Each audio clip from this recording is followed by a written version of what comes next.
Warhammer with Sheep here, bringing you a battle report. This game is in tournament preparation for tomorrow's Winter War scenario.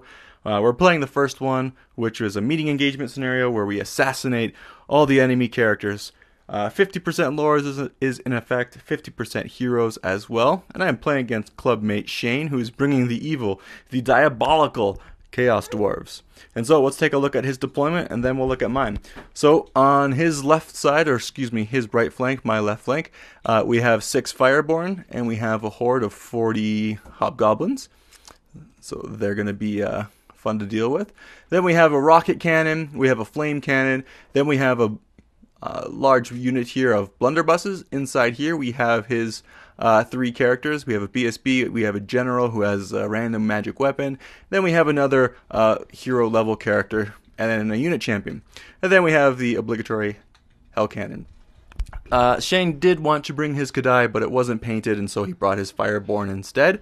And arguably that would have probably been a harder list. But nonetheless, Chaos Dwarfs have always given me trouble in the past, and let's see how I fare this time going up against them.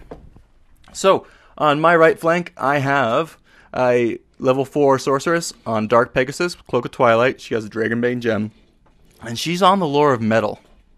Inside my unit of 10 warlocks, I have a Dreadlord who's got the Giant Blade, Dawnstone, and the other Trickster Shard.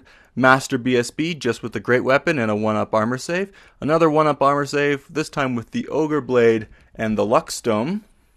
Then we have a Bolt Thrower, 5 Dark Riders, 10 more Warlocks, another Bolt Thrower, unit of 12 Dark Shards in the building, unit of 12 Dark Shards, and then my 5 other Dark Riders over here. So here's my spells: Soul Blight, Doombolt, that's the usual with the Warlocks.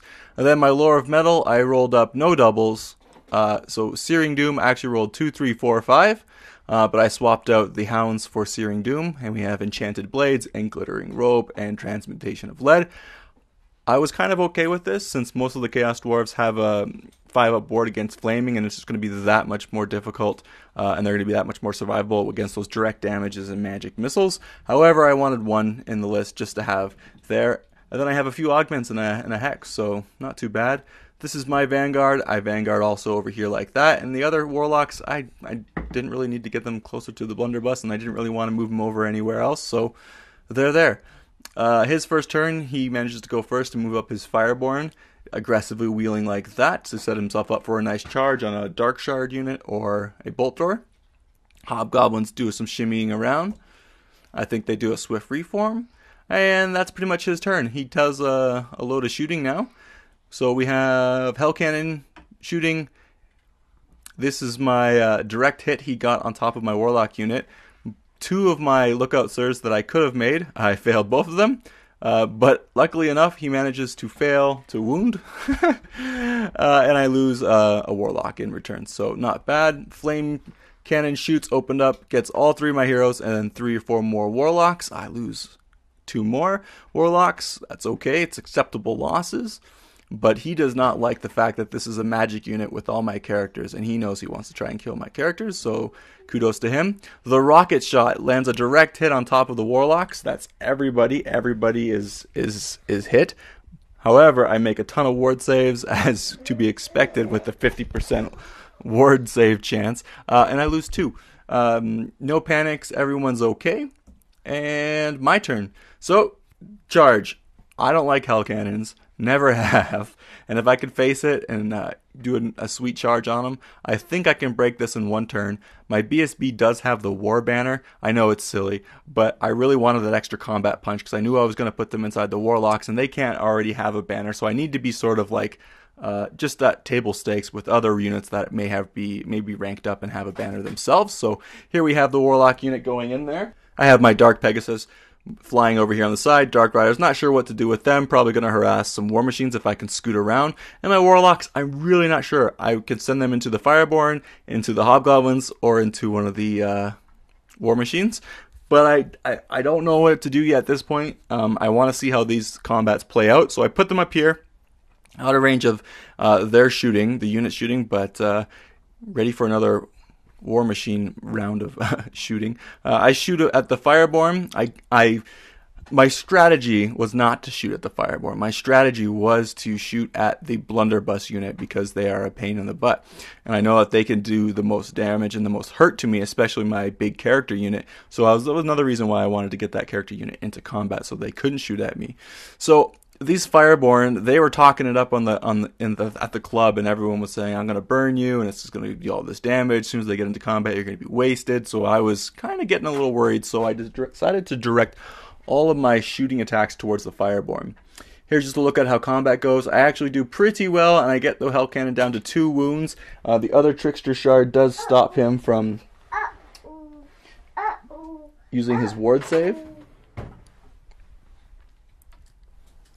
But he does have his dwarf save, which other Trickster Shard we ruled doesn't negate it. So there we have a look at the combat. I attempt Soul Blight, it does not go off. Transmutation of Lead, I attempt to go on there, and he uses a Dispel Scroll. So here we have a look at the shooting phase. I managed to get 1 from 1 unit of shooting, and then a couple more with all my bolt throwers shooting at them. He just could not make a ward save to save his life. So half the unit's gone down, and he has 1 wound on one of the 3 models remaining. Dark Riders, I have no idea what to do with these guys. At the end of the game, units with Fortitude capturing and holding terrain pieces count for 2 extra victory points. So my plan is just to keep it alive, harass, and try to take these Hobgoblins out of the game by annoying them, and then go claim an objective. We have a few more Warlocks going down to his shooting in his turn. And his magic phase, which is to be expected. The Fireborn declare a fairly long charge, needs a 9 on 2 dice to get to this War Machine. He could have used one to get, I think, a 6 at the tower or the other Dark Shards.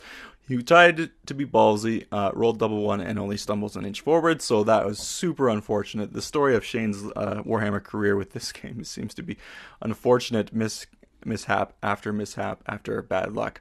Here we have a look at the second round of combat, me putting the hurt on the Hell Cannon.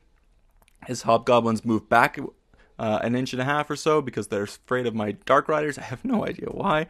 I don't even think he knows what I'm doing with them because I don't even know what I'm doing with them. And we're fighting with the Hell Cannon. His Blunderbuss unit turns to face the flank because he knows if I were to destroy them, potentially on my turn, then he could get a nice charge on his turn.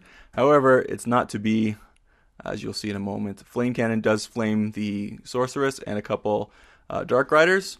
1 passes its armor save, or actually probably fails to wound more likely, and the 3-up ward on the Cloak of Twilight, level 4, she's fine. So the rocket goes off, just misses the Warlocks, kind of lands on top of the bolt thrower, but with the heat-seeking ability of it, I don't know how it works, but basically it didn't do anything. So there we have a look at the bolt thrower. I do kill the Hell Cannon. This was in Shane's turn, so I get my reform, and now I get to charge on my turn. So I'm happy. This is what I wanted to do. If he doesn't shoot me, I am super stoked. He was really hoping on just holding out just 1 more round of combat so that he could get at least a round of shooting on me, but it's not to be the case. He could have potentially 40 shots. So on my turn, I make a long charge into the rocket war machine that shoots the big rocket. I lose another guy somehow, and that was an auto in charge. And then we have a look at the shooting phase again. I move up my Dark Riders over here, and I decide to shoot everything at these Fireborn, and I managed to do some fairly good damage, which you'll see in the shooting phase. Magic phase, I attempt a Soul Blight. I don't roll high enough, or he easily dispels it. And then I attempt Transmutation of Lead, and he just destroys me on the roll. I think he saved all his dice, so fantastic for him. No more Fireborn. I'm pretty happy with that. But now these Dark Shards are effectively out of the game. This Dark Rider unit's out of the game. I'm not going to go behind that Hobgoblin unit. And then my Bolt Throwers, well, everything's in combat. I really am just putting all my eggs into one basket. This combat over here, these need to go very well for me, or else, as you can see, everything else is combat, ineffective because they're so far away. When they're not going to get to anything. So he does really good. My Warlocks put a lot of hurt on him, but not enough poison attacks go through. He manages to put a lot of wounds back because these guys are no slouches in combat.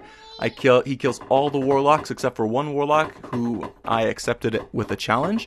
Then my Master, BSB, and Dreadlord put the hurt on the unit. My Master takes 1 wound. That's the BSB carrier. And then the Warlocks easily take care of the one War Machine and overrun into the next War Machine. So fantastic. No more shots at my Pegasus and Dark Riders. And combat is looking pretty grim now. You know, I only have 4 characters there, and that's still like 20 blunderbuss units with 3 characters in them. I haven't targeted any of my attacks towards the characters. I realize his characters are nasty, and I should probably have done that. Hobgoblins swift reform to look like that. So kudos to him. I overrun that War Machine, and I'm still in combat with these guys, and we're not really getting anywhere. I'm killing a few blunderbuss units. He manages to kill my Warlock in a challenge. So on my turn, I kind of I am reforming and facing this way outside of their arc and outside of the Goblin's arc here. Just enough range so I could do some spells, like if I need to direct damage or if I need to bubble Soul Blight for whatever reason. I decided just to go with the regular Soul Blight. It goes off, and then I get Enchanted Blades off, and then I try a Transmutation of Lead to lower his weapon skill and ballistic skill and armor save, but that gets dispelled. So Soul Blight and +1 to hit against these guys. That's pretty good. And now I start targeting these guys, his characters. I realized, oh yeah, his characters are the ones putting the hurt on me. His rank and file guys aren't really doing it. So I'm going to challenge. And so I challenge. He accepts a challenge, and I'm killing off his characters one by one, whom he moved to be in base contact with me. These guys with the 1-up rerollable armor saves and strength 7, strength 6, these guys really put the hurt on the unit. So I managed to kill off 2 of his characters. He still has his general. I forgot to mention last turn in Shane's turn for his magic effect weapon was going to be just like a D6 auto wound against one of my masters. Probably would have killed it if he rolled anything but a 1. But like I mentioned earlier, Shane just had the worst luck, and of course he rolls a 1 at that time. Couldn't make any ward saves for his Fireborn, and then he rolls for his super awesome weapon, and it doesn't really do anything. So Hobgoblins on his turn reform to face, and I get a bunch of knives in the face, but luckily because they're poor shots and low strength, and I have the Cloak of Twilight, I managed to come out unscathed. So I was pretty happy about that. We kill off the last character, and we put about 4 or 5 wounds on the unit. So fantastic. And here's where Shane calls it. He doesn't have much left in the game, and it's not really going to be that much of a fun game once his characters are gone, and he just has blunderbusses, and he really has nothing to deal with my characters. I really hate builds where you have like 3 characters that just stomp face, and you have to send your characters up against them, and it becomes a game where my character is better than your character. I really like the tactical aspect of flanking units and trying to come around and the whole maneuvering. And I really wish that something happens with 9th edition where it kind of gets back to, it's more of a stratagem type of game where it's won and lost in the movement phase. Right now it's won and lost in how many 6s I can roll for my ward saves and how many 6s I can roll to hit and to wound, especially against his big character. And something like that when you have just these characters are like over 300 points each. My level 4, my Dreadlord, and my Masters are not even that far off from those points as well. So it's really, really difficult. I just realized there's nothing that this unit can do to kill these guys. They've got the game in the bag. So it was a massacre win for me. I claim these objectives and it's good practice. But thanks for Shane for letting me practice on them, and thanks for you for watching. Take care.